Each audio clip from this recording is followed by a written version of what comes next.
What's up, everybody? It's Mr. Movie X Kicks, and as you can see, it's been a great year in shoes. This is my top 10 list of 2018's best shoes that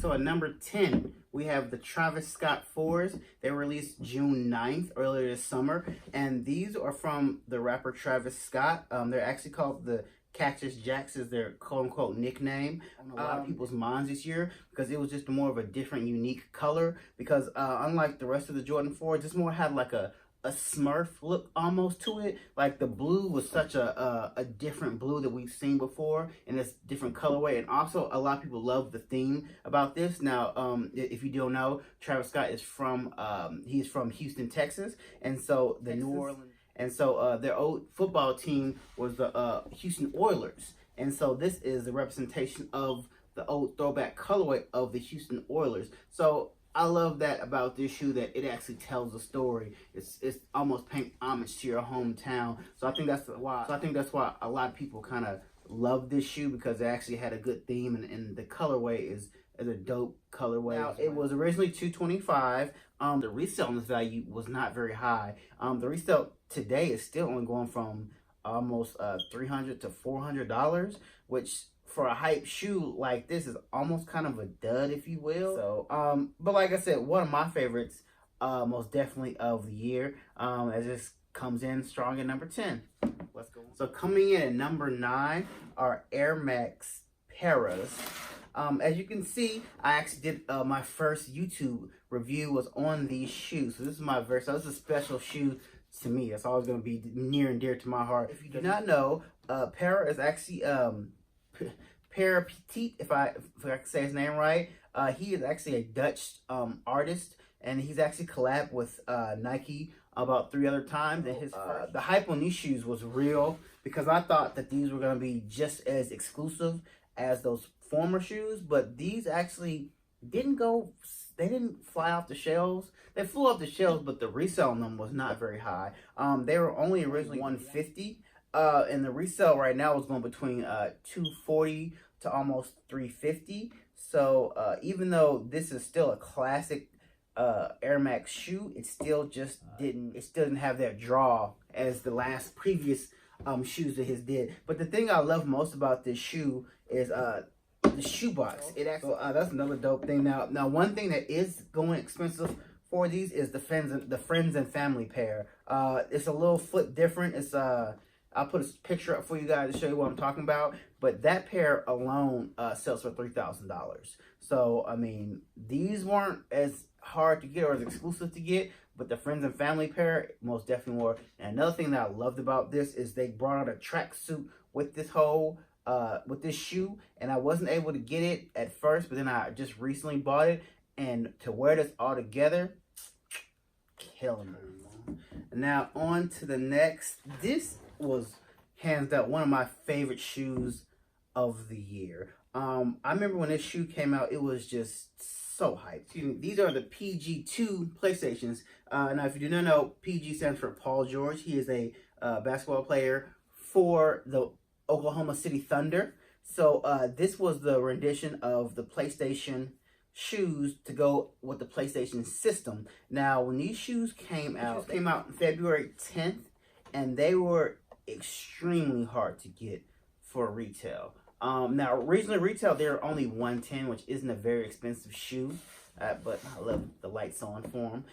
But for these, they were only released on the sneakers app. These end up reselling going from $600 to $1,000 when they came out back in February. Now the prices have gone down. Now they range from $400 to $600. So the prices have dropped. The thing I loved about these shoes was they do light up. With the new ones, they don't light up, and they come with a lithium battery, so the battery actually stays on and doesn't die for a very long time. Now, this was literally one of the first big shoes that came out in 2018. This is the Jordan 4 Levi's. Now, everyone went crazy over this shoe.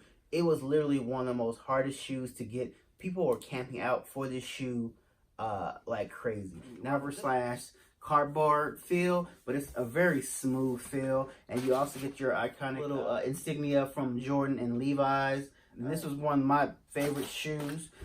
It came out, like I said, in the very beginning of the year. January 18th was the release date, and it released for $220. These were almost being held as shoe of the year at the very beginning of the year. So a lot of people forgot about these shoes, but they're still reselling for very high. There's the dead stock pair of these is going from between $600 to $800. So the resale on these is still very high, and these are probably one of the OffWhite Blazer Hollow E's. To me, this was one of my favorite Off-Whites. This is the Hallows Eve. It had a great theme to it because it came out October 3rd, and it came out right before Halloween. And it also came with the Grim Reapers. I do have those, but those were not my favorites. $130 originally. In the resale for these are reselling between $500 to $700. So the resale value on these is still pretty high. Most Off-Whites do sell for a lot, but to me, this was just a dope colorway, only because it's a khaki, so you can wear this with pretty much anything. And to me, this logo, this orange Nike logo, to me just made this whole shoe just kind of pop. Like, it just brought this whole shoe out. And that's the one thing when I saw it, I was like, I have to have these. It is actually one of my favorite Off-Whites of the year. And number 5, we have another Off-White. Go figure. Now, this is the OffWhite UNC Jordan 1. On June 23rd, but I actually got lucky. The main reason why this is on the list is because this is one of the first hype shoes I actually got for retail. So that's another reason why this is on the list. Now, like I said, I got them. Actually, another good thing about it is I got these a month early before they came out because it was a secret drop. So now, the original price for these was $190, but the resale on these is still ridiculously high. It's going between $600 to $1,000, depending on what site you're on. One of these. So this is most definitely almost a grail shoe. It's not as iconic as the first one, but it's special to me because I got it off retail. And number 4 goes to the Serena Williams Blazers and 97s. Now, this alone was hands down the 2 hardest and most exclusive shoes to get this year. This is his collaboration with one of our greatest athletes that we've ever had, not only in tennis but in general, Serena Williams. So this was his him paying homage to her by doing it the best way he could think of, which was making a shoe. So what he did was he constructed these shoes. Now, the good things about these shoes are they were only available on the sneaker app. So if you didn't get them off the sneaker app, 97 was more harder to get because it was only released once on the sneakers app. Now, after a while, these did both come out on August 28th, which was the significant date because that was Serena Williams' first match at the U.S. Open in Queens. So that's why on the zip tie, it does say Queens, New York. Colors that you see are purple and pink, and that's because Serena loves the ballet, and she loves those colors of the ballerinas, what they wear. And another thing I like about the Blazers is that they all, at the bottom, it goes to that translucent color from pink to purple on the side as well. So these were, like I said, originally, these were only $130, and originally these were only $190. But the resale on these has gone down a little bit because, like I said, on the Blazers, the resale is going between almost between $600 to $800. But like I said, these ones are the more expensive. Well, these ones are more exclusive one because they were only released once. So these are the Off-White 97s are going between $800 and still $1,300. So these are still expensive as hell. These last 3 just kind of crept up in here because I recently just got them. It's almost kind of Aline, if I'm not saying her name correctly, but I can never pronounce her name correct. But these shoes hit my list because they're just different. As you can see, the different colors are so vibrant. I just actually did a review on these. I'm going to put the link in the description as well. These are easily one of my favorite shoes of the year. They do come with but these are going to be released actually this week. So I said on my review they come out the 15th, but they actually come out the 22nd. And the retail is going to be $160 for these. The resale on these haven't begun just yet, so I can't tell you what the resale prices on them are just yet. But best to believe they're at least going to go between at least as of right now, I'm seeing between $300 to $600. And most of, like I said, these are women's shoes. So most of the guys like myself that want these, they're gonna have to get size 12. So you can best believe the big sizes from 11 to 12, they're going to be going for way higher resale prices than the smaller sizes for women.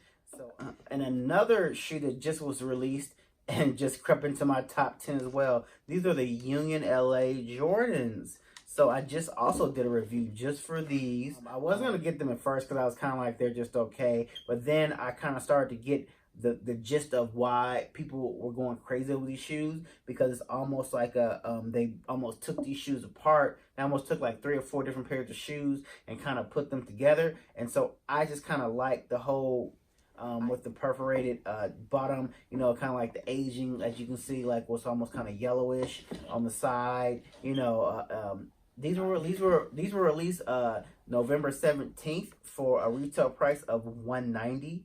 Now they were all selling upwards to $800 to $1,000. Now, as of right now, the prices have dropped. Now the blue pair seems to be the more popular one. It's going between $700 to $900.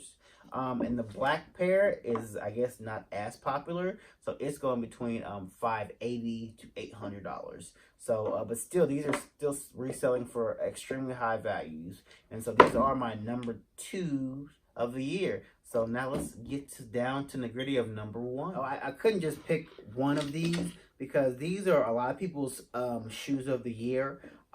These are the these are the Nike React Element 87s and the Sean Witherspoons. So this was one of the most hyped shoes of the year, this Sean Witherspoon, just because it was just, we had never seen a shoe like this before. It was more of a unique flavor because it was all corduroy, the colors between the yellow, the grays, the pinks.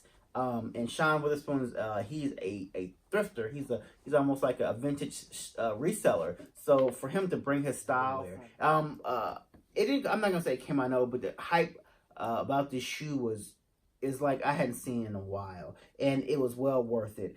It was released on Air Max Day, March 26th. The retail price was only $160, but the reselling on these went crazy. You almost couldn't get these for anything under $800. Now, the reselling value has gone down just a tad. For a brand new pair of these will get you almost, but they're going between $600 to $800. So this, to me, is one of my favorite shoes of the year. Jun Hitashi's Nike React Element 87. This was a totally unique design for Nike because it was a new rendition of a shoe. Nike has been bringing out a lot of retro shoes. So this was their whole new silhouette of a shoe, and it's by, like I said, Jun Hitachi, who is founder of a hip brand in Japan called Undercover. The first shoe was released July 13th, and this was the original sale version. It was $160. But after this came out, the prices went crazy. It went from almost $500 to I even seen a guy selling for $10,000. Now, of course, the price has gone down now because it came out earlier in the summer. It came out now. Now the prices are going between $399 to $699, just depending on what sizes you are and what sites you are. Now, and this was the Lake Shore one. This came out later on in the summer. Anytime I wear these shoes, I get people just stop me and they go, "Dude, I love those shoes. They're just so loud, but they love them." So so I just had to say that's why I had to tie these in there. I couldn't pick just one, so I had to put both of them. So that is my top list of 2018. Hopefully I can keep this whole sneaker thing going. There's some good shoes coming out at the very top of the year. Actually, next month they're going to be the OffWhite 90s Black and Desert. So I am going to be trying to get both of those for you guys to review. It's been a great year in these movies. Thank you for everyone that stuck around with me. I know it's a new channel, and I'm trying to do the best I could possibly do. I'm trying to get the best sneakers for you, and I'm trying to review the best movies as well. Always, please subscribe. I would love a like. Please leave comments. Tell me what was your favorite shoe of the year. Drop them. Let me know, and let's have a conversation. As always, thank you. Please subscribe, and Mr. Movies is out.